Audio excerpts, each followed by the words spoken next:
capítulo 22, el verso 11, dice la palabra del Señor: no te alejes de mí, porque la angustia está cerca, porque no hay quien ayude. Me han rodeado muchos toros fuertes, de Basán me han cercado, y han abierto sobre mí su boca como león rapaz y rugiente. He sido derramado como aguas y todos mis huesos se descoyuntaron. Mi corazón fue como cera, se derritió en medio de mis entrañas. Señor Jesús, estamos delante de ti esta noche. Gracias por la lectura de tu palabra. Pedimos tu dirección, tu orientación, Señor.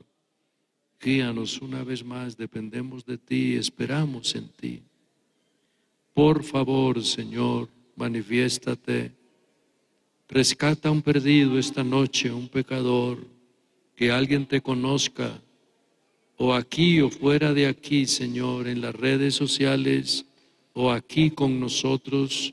Permítenos orar por alguien que desea entregar su vida, su hogar, porque seguimos creyendo que salvas al pecador y le das al perdido esperanza y seguridad. Bendito Dios de los cielos. Amén. Demos una alabanza al Señor. Por favor, siéntense.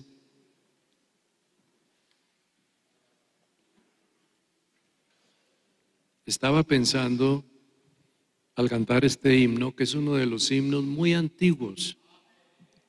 Pecador, ven a Cristo Jesús. Y posiblemente muchos de los que estamos aquí pasamos a un altar acompañados de esa melodía. Pecador, ven a Cristo Jesús y feliz para siempre serás. Cuando uno lee el capítulo 22 del libro de los Salmos, hay un subtítulo que dice que es un grito de angustia, pero al mismo tiempo es un canto de alabanza. Cuando usted esté en su casa, léase todo el capítulo 22 y usted va a encontrar que en el capítulo 22 está la obra redentora del ser humano. En el capítulo 22, pero está de una manera extraña. Yo diría que está como de una manera como un poco difícil. ¿Y por qué digo difícil? Porque la mayoría de los relatos que nosotros conocemos son relatos que van en una secuencia, porque estamos acostumbrados a que todo es una secuencia. Hay 1, 2, 3 y 4, pero cuando nosotros contamos 1, 3, 8, 10, 20, ya no es secuencia. Pero este pasaje, si usted lee el capítulo 20 y el capítulo 21, es muy diferente al 22. Y si lee el 23, mucho más diferente todavía. Jehová es mi pastor y nada me faltará. De Jehová es la tierra y su plenitud, el capítulo 24. Y así sucesivamente, pero en el capítulo 22 parece que se concentran o se condensan todos los sufrimientos, los martirios, las angustias, los dolores de todas las profecías en una persona. La salvación a la cual yo deseo referirme esta noche con la ayuda del Señor a todos ustedes, no es que varios la hicieron, la hizo solo uno, y ese uno se llama Jesús. Algunos a veces dicen que hubo una reunión en el cielo, entonces como una gran mesa, aunque es muy difícil que en el cielo se piense en una clase de mesas así, que hubo una gran mesa y se sentó el Padre, el Hijo y el Espíritu Santo. ¿Y cómo vamos a resolver ese problema con el ser humano? Y los ángeles pendientes por allá cuando dicen algún ángel, yo voy y lo salvo. No, ese es un asunto de ustedes, es de nosotros aquí. ¿Irá el Padre? ¿O va el Hijo o va el Espíritu Santo? Les estoy diciendo de lo que mucha gente se imagina. Y resulta de que cuando se ponen a pensar, el único que está como voluntario es el Hijo. Entonces, como tú estás más joven y el anciano padre ya la edad que tiene y el Espíritu Santo no lo ven, entonces serás tú que vas. Y entonces allí el Hijo voluntariamente dice, yo voy y los salvo. Pero entonces la historia no es así, ni el relato es así. Lo que en realidad sucedió es que Dios, que es el creador de todas las cosas, y que es el único, y que es espíritu, Él decide manifestarse en carne, no para que lo vean, sino la única forma de salvar al ser humano. Era la única que había. Por cuanto los hijos participaron de carne y sangre, Él participó de lo mismo. Total que en ese caso, lo que hizo Dios fue Él mismo, siendo espíritu, se manifestó en carne. Y al manifestarse en carne hizo la obra de la redención. Y al hacer la obra de la redención, ascendió nuevamente a la gloria porque del cielo había venido y al cielo volvía. Y cuando asciende a la gloria, desciende en el Espíritu en Pentecostés. Entonces ya ahí está el Padre, el Hijo y el Espíritu Santo, que no son tres distintos, sino que es uno solo. ¿Quién le da una alabanza a este Señor de gloria?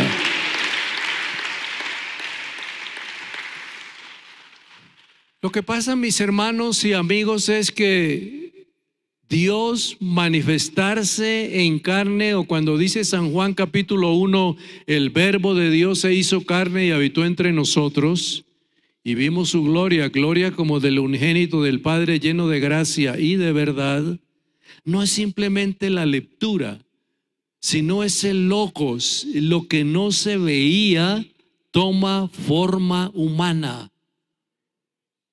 Y al tomar forma humana, el mismo capítulo 1 de San Juan lo presenta, y el verbo de Dios se hizo carne y habitó entre nosotros.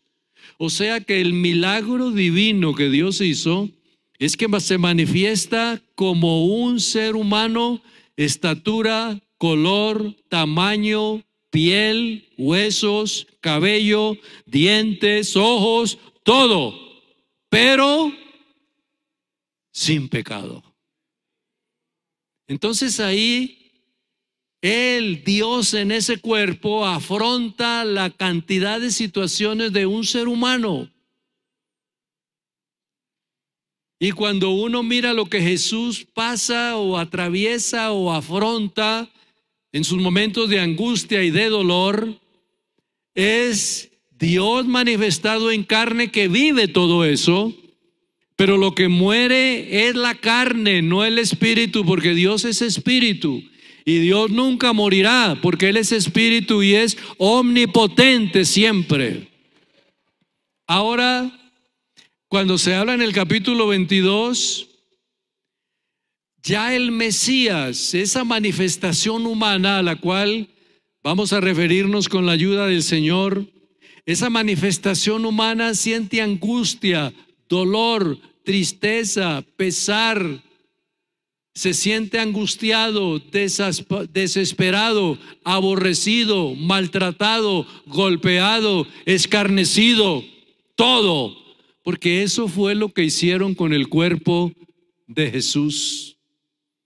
Entonces aquí, Dios mío, ¿por qué me has desamparado? ¿Por qué estás tan lejos de mi salvación y de las palabras de mi clamor?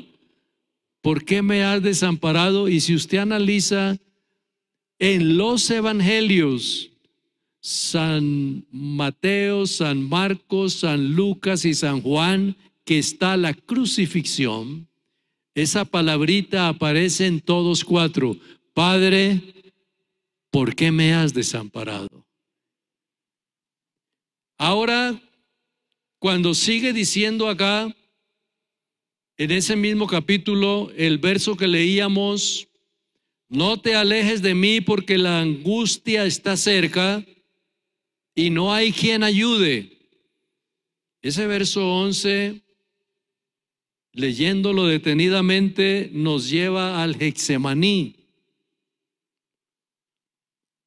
Y en el Getsemaní es donde él está orando: pasa de mí esta copa, pero no se haga como yo quiero, sino como es tu voluntad. Ahí hay un miedo, un temor. Hay una actitud de un inocente considerado culpable. Pasa de mí la copa.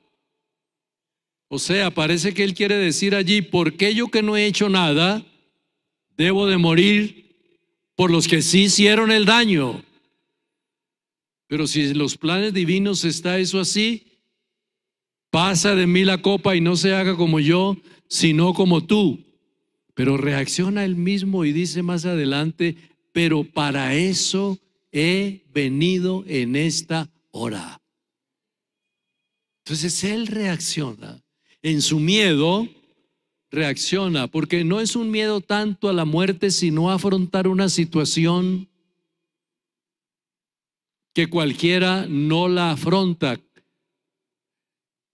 Cualquiera puede morir por lo que hizo, pero el problema es morir por lo que no se hizo. El más limpio, más santo, más puro, muriendo como el peor de todos los pecadores, porque él llevó nuestros pecados. Entonces dice acá: no te alejes porque la angustia está cerca y no hay quien ayude.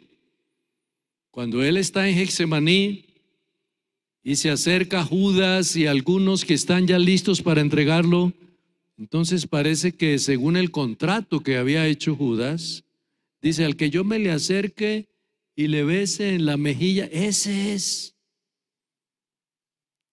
Ya ustedes saben cuánto me tienen que pagar, pero ese es. Y como habían tantos con túnica en la misma estatura, el mismo color de piel, por eso tenemos que estar seguros quién es. No hay problema. Yo me le voy a acercar y voy a estar, y cuando yo le dé el beso, le voy a decir: salve maestro, y tras le dio el beso. Ese es, para que no se confundan con otro, ese es. Entonces ahí está, que su forma es como todas las demás. No tiene un brazo de más, un pie de más, otro ojo de más. Igual a todos.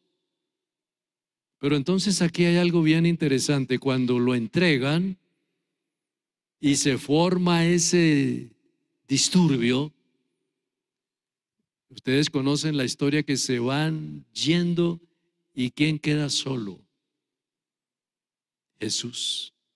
Y al quedar solo, él mismo recuerda: hiere al pastor y las ovejas serán esparcidas. Ya no hay nadie por ahí. Se lo llevan, y al estarlo llevando, parece que la guardia que va adelante, la que va atrás, la que va a los lados, ya nadie se atreve a meterse, porque hay guardia por toda parte, porque están llevando a Jesús como a un delincuente peligrosísimo. Tiene que ir la gente armada. Y entonces se va yendo y comienza su periodo de sentencia. Lo llevan al Sanedrín, lo llevan al pretorio, lo llevan a varios lugares allá, y se olvidan de ley, pero no le dan oportunidad ni de defensa, no le llevan testigos, no hay un horario, sino rápido, llévenlo.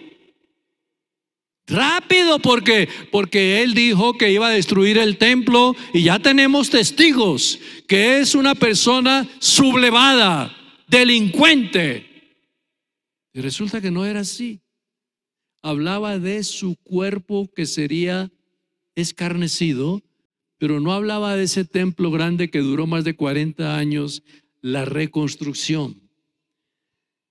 Ahora, mis hermanos, no hay quien ayude, porque cuando él queda solo, se lo llevan, pero allá no hay 3 y 4 al lado diciendo, a él no le peguen, péguenme a mí. Eso no es así, fue así. Él solo tiene que responder. Él solo tiene que hablar. Lo humillan, lo ultrajan, lo calumnian y todo eso sucede, pero sucede precisamente porque él no estaba interesado en que alguien le ayudara, sino que lo que se presenta aquí, no hay quien ayude. Porque cuando esperaba ver a alguno ahí cerquita para que lo apoyara, guardias, no hay nadie. Y el que él creía que iba a darle un poquito de ayuda, el oído agudo del Señor está escuchando cuando aquel grita ya, yo no lo conozco, no sé quién es, no me molesten, no sé quién es. Y él oyendo. Y cuando sucede ese incidente, entonces Pedro trata como de irse y por esa media puerta que hay abierta, mira para allá y al mirar de aquí para allá, ve la mirada de allá para acá. Y en ese momento canta el gallo. Y entonces agacha la cabeza y dice, eso fue lo que me dijo el Señor. Y lloró amargamente. Solito le tocó a Jesús afrontar. Hay un pasaje que dice aquí en Ezequiel capítulo 22. Dice la palabra del Señor en el verso 30. Busqué entre ellos hombre que hiciese vallado, o sea que pusiese un obstáculo y que se pusiese en la brecha delante de mí a favor de toda la tierra, para que yo no la destruyese. ¿Y qué? Y no lo hallé. No lo halló. Y dice en San Juan capítulo 19, y salió Jesús, el verso 5, llevando la corona de espinas y el manto de púrpura, y Pilato dijo, he aquí el hombre. Allá no se encontró el hombre estaba en el Nuevo Testamento. El que iba a llevar el sacrificio no estaba ni en el capítulo 1, ni en el 20, ni en el 15. No, todo era profecía. Pero estaba en el capítulo 19, amarrado, golpeado, escupido, vituperado, póngale todo lo que sea. Y se espera que alguien diga, pobrecito, déjenlo libre.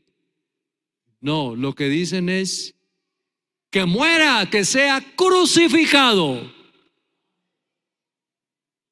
Entonces, cuando es la sentencia, el mismo Pilato dice, y a vuestro rey he de crucificar. Le voy a dar la sentencia de muerte a vuestro rey. No tenemos rey, sino a César. Y entonces este señor Pilato se hace a un lado y ve que era tanta la venganza y el odio que le tenían, que dice, yo me retiro de esto. Y allí es donde ya ustedes conocen la historia, que decide lavarse las manos como dando a entender, yo no quiero llevar culpa de esto. Pero entonces, cuando sucede eso, está él afrontando la última etapa de su vida. Ya había hecho los milagros, las maravillas, las sanidades, las resurrecciones, pero era necesario que él muriera. No es como la película que usted a veces ve o la ha visto, que resulta llorando cuando él carga una cruz y usted dice, yo quisiera llevar esa cruz yo quisiera que me hubieran llevado a mí, pero él no, y llora como de pesar por el que está allá llevando la cruz. A Jesús no hay que mirarlo como qué pesar que llevó la cruz, sino siquiera que llevó la cruz. Porque si no hubiera llevado la cruz, yo estaría condenado para siempre. Pero al él llevar la cruz, morir y resucitar, la muerte de él es la vida mía. La sangre derramada, mi limpieza. Un aplauso para nuestro Dios.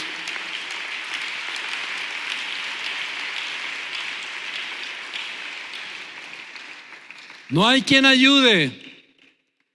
Fuertes toros me cercan. Verso 12, 13. Abre su boca como león. Verso 17. Soy completamente ya una persona que se le pueden contar los huesos.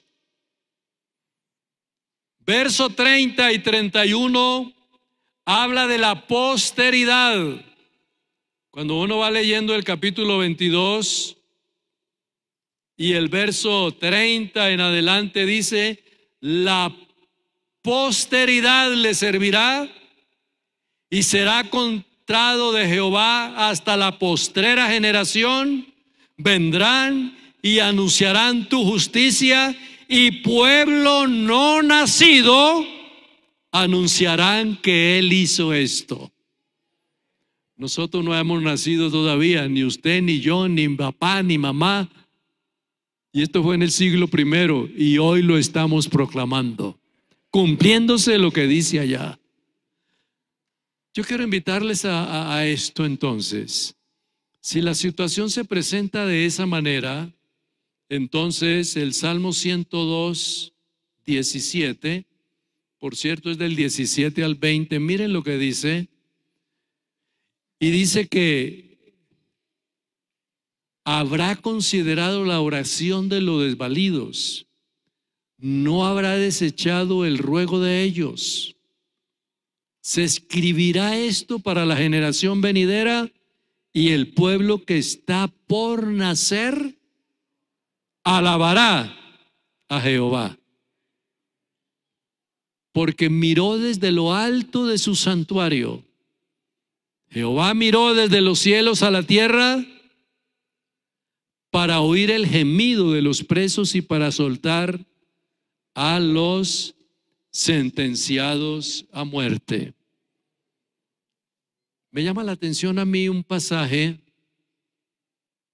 que es como, yo llamaría como una alegoría, como algo que va conectado a algo antiguo, a algo pasado, pero que se une con el presente. Y mira lo que dice Isaías capítulo 63. Isaías el capítulo 63, de ese verso 9 en adelante. En toda angustia de ellos, Israel y la raza humana, él fue angustiado.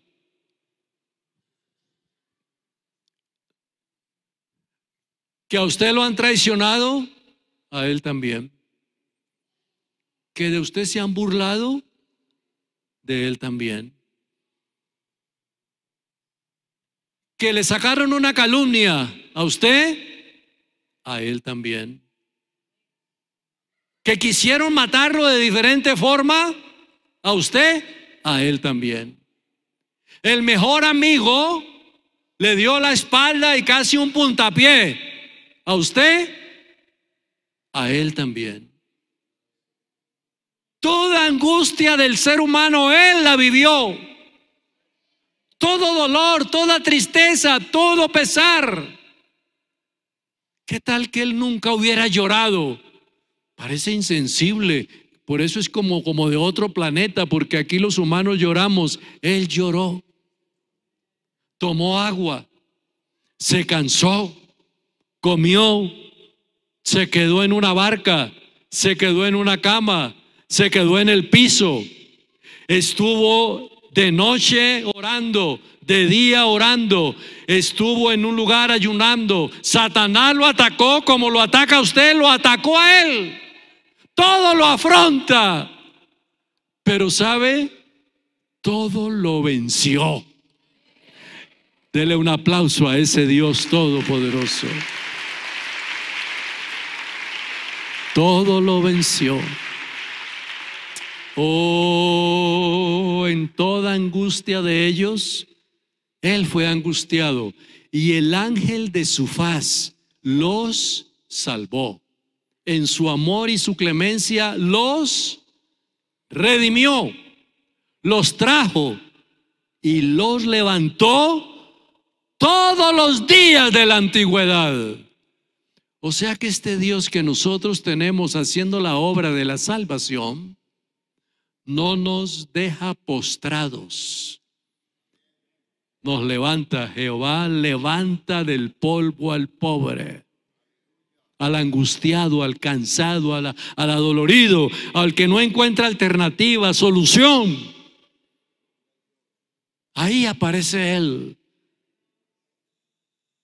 El ser humano, cuando está lleno de sus angustias y de sus dolores, hombre, el político tal es amigo mío. Cuando él necesitaba el voto, allá estaba yo de primero.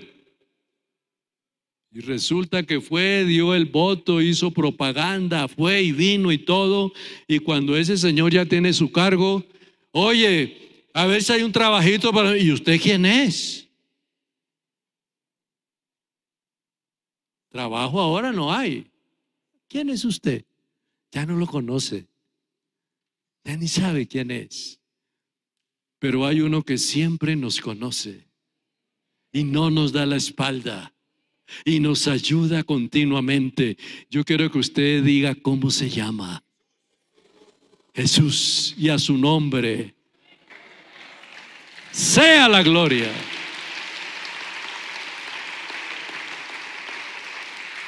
San Mateo capítulo 11, el verso 28 dice: venid a mí los que estén trabajados y cansados, que yo os haré descansar. Ahí no solo se necesita valor, sino capacidad para hablar las cosas. Venid a mí. Parece que de pronto por encubrir algo de fuerza dice: vengan a nosotros. No, venid a mí. Yo soy capaz, yo puedo. Vengan a mí todos los que estén cansados y cargados, que yo los haré descansar. Llevad mi yugo sobre vosotros y aprended de mí, que soy manso y humilde de corazón, y hallaréis descanso para vuestras almas. Ese es el Mesías. Yo quiero invitarles a que miremos Romanos 3:23, cómo maneja Dios la redención. Porque este Jesús que lo ven ustedes en ese sacrificio, dice esto. Dice la palabra del Señor en Romanos 3:23, por cuanto todos pecaron y están destituidos de la gloria de Dios. Verso 24, siendo justificados gratuitamente por su gracia, mediante la redención que es en Cristo Jesús. Permítame explicarle de una forma más clara, más precisa. Él está frente a un sumo sacerdote o frente a una autoridad religiosa, Caifás, y él le responde algo y Jesús le responde, y llega otro y le da una bofetada a Jesús. Así responde, dice: no sabía que lo era. Sí, pero ¿por qué? Si hice mal, ¿por qué? Dime en qué está el mal. O sea, ¿por qué justificas golpear al otro? Si no es el momento de golpear, sino de aclarar. Entonces se metió donde no se debería de meter. Pero entonces eso que está haciendo Jesús allí no es solo para que le den, es que ese es resultado de redención. Redención es que lo que usted y yo tenía que pagar, lo paga Él. Eso es redimir. Él no puede, ella no puede, aquel no puede, pero yo sí puedo. Eso lo hizo Él. Oh, alabanzas, alabanzas.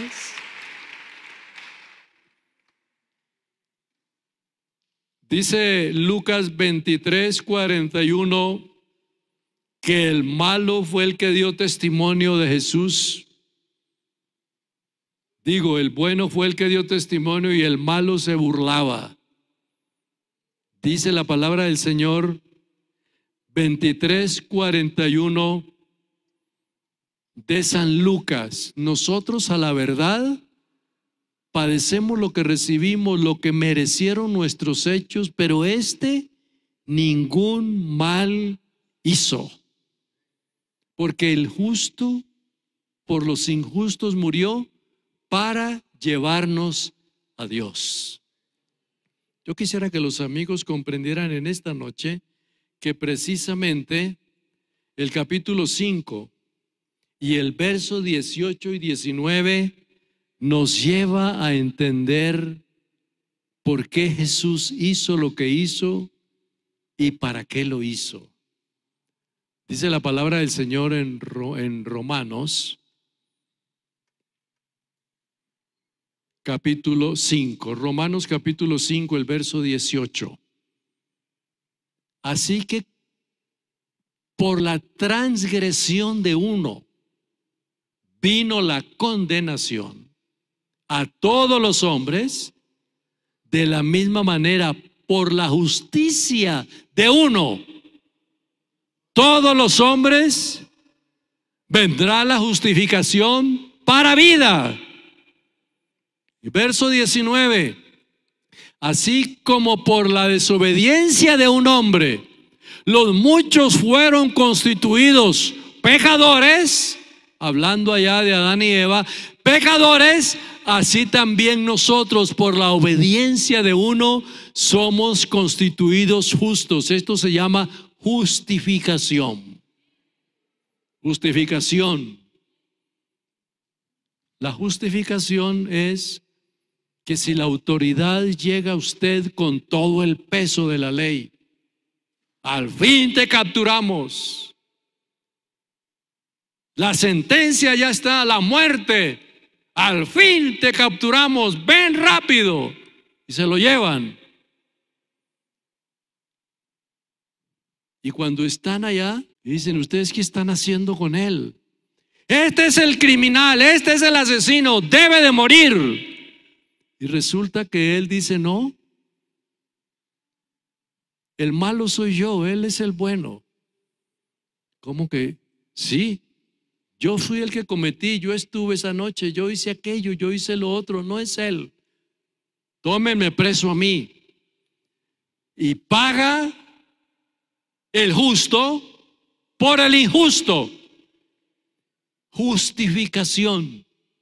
Justificados por la fe, tenemos paz para con Dios por medio del sacrificio de Jesucristo. O sea que para que usted disfrute de paz, alegría, felicidad, tranquilidad, gozo, lo alabe, lo glorifique y lo exalte, crea en Él esta noche. Oh, alabanzas.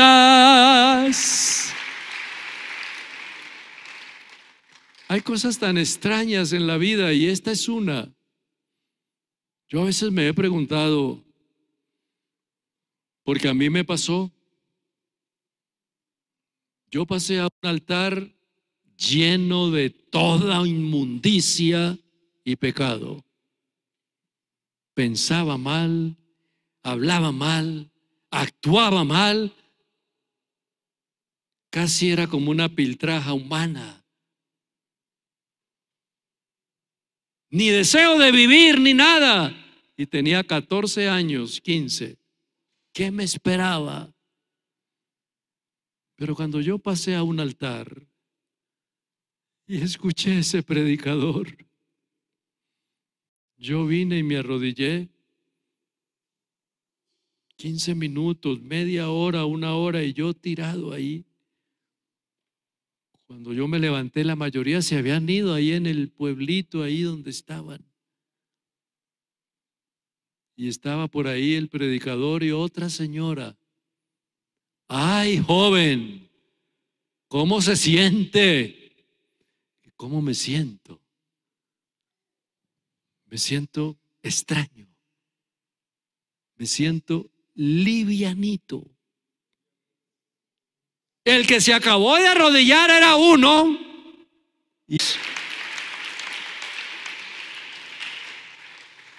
Yo trabajaba por allá en un almacén y llegué allá. Y se quedan viéndome y me dicen, ¿dónde estuviste ayer? Te esperamos allá donde vamos y no fuiste. No, me fui a una iglesia.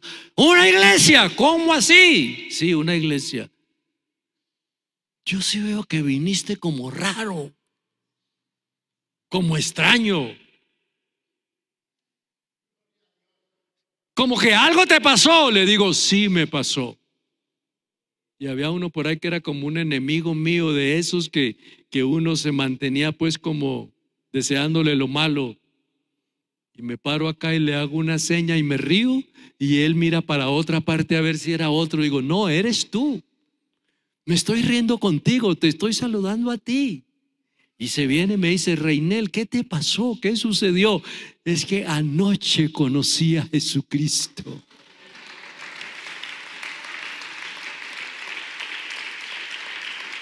Ese deseo de venganza quedó allá. Ese deseo de odio quedó allá. Esa decepción quedó allá. Ese deseo de seguir pecando quedó allá. Y cuando me levanto acá, ¿sabe qué resulto preguntando? ¿Cuándo hay bautismos? ¿Cómo que bautismos? Sí, ¿cuándo? Dentro de 15 días. ¿Tanto?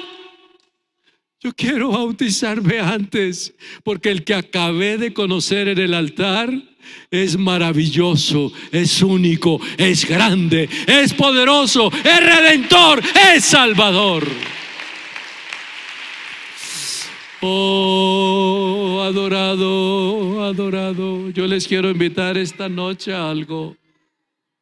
A todos nos pasa. Y posiblemente esta noche le puede pasar a usted o ya le ha pasado. Vamos a leer un pasaje bíblico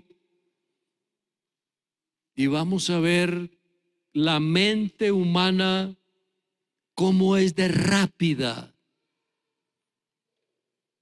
Pero no es rápida para creer, es rápida para olvidar. Vamos a leer la palabra del Señor en Mateo. Vamos a leer en Mateo capítulo 14. Y dice la palabra del Señor en Mateo 14, 22. Vamos a leer el relato completo. Pero miren ustedes, escuchen lo que voy a leer, guárdelo en el corazón y miren lo que sucedió.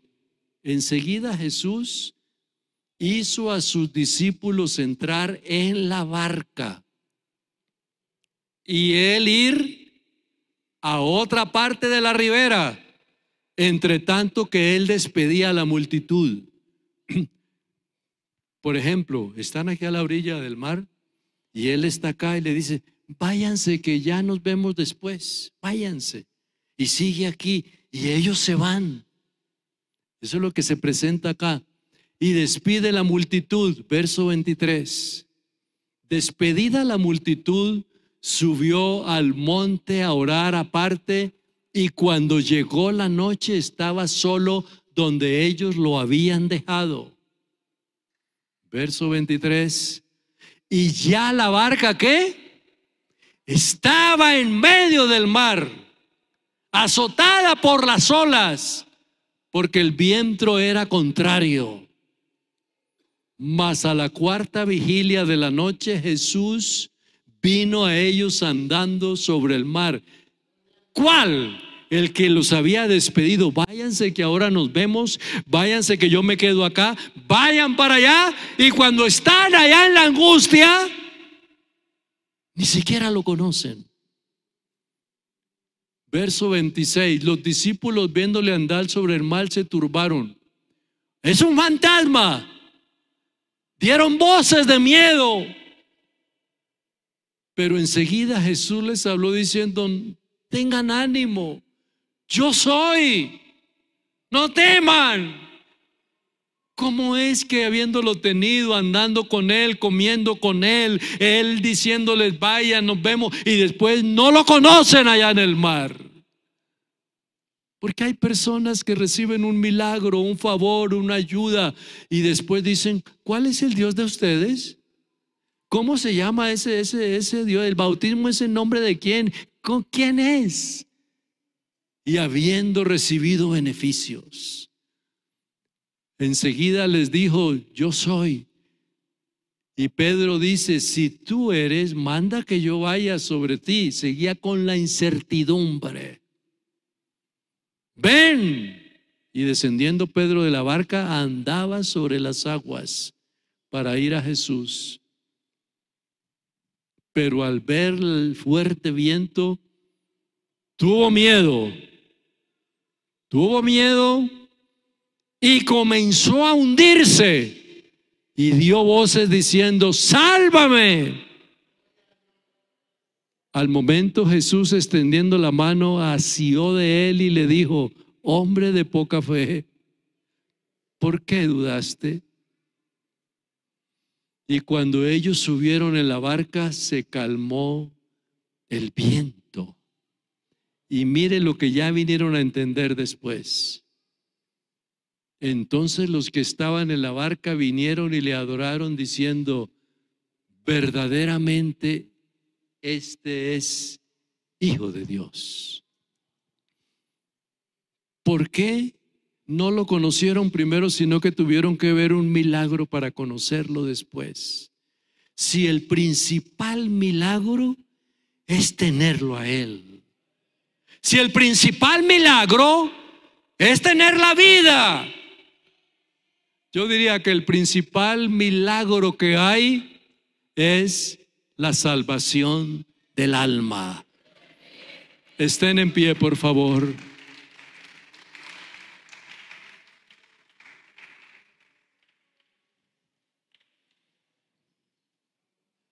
Esta noche tú le puedes ganar a los discípulos, porque esta noche tú lo puedes conocer y los discípulos no lo conocían. Habiendo estado con Él y habiendo comido y todo, y dice: ese es un fantasma. No, ese no puede ser, no es.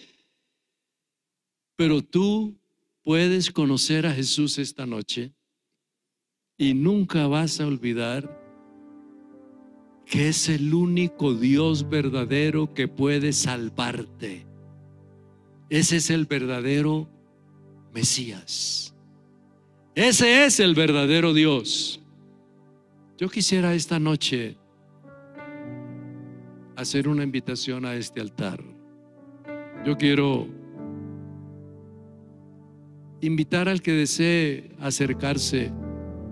De pronto tú lo has visto obrar en otras personas. A otro le dio trabajo, al otro lo sanó, al otro le arregló el hogar, la familia, al otro, pero no pienses tanto en los demás. Tú eres el objetivo del milagro esta noche. Jesús te quiere salvar. Acérquese aquí, vamos a invitar. De los amigos que están, una jovencita, un jovencito. Algo va a suceder esta noche aquí. Algo va a pasar, o ya está pasando. Alguien más que viene, venga de allá para acá, vamos a orar. Hermanos de evangelismo, alístense porque vamos a orar por personas nuevas. Alguien más que viene, Dios le bendiga, que hay una familia. Cuando nosotros invitamos al altar, una persona no sabe casi ni orar, ni la invitamos a rezar, la invitamos a que hable con Dios. Dígale cómo se siente, dígale que le perdone, dígale que le rescate, dígale que le salve, dígale que le lave con su sangre preciosa.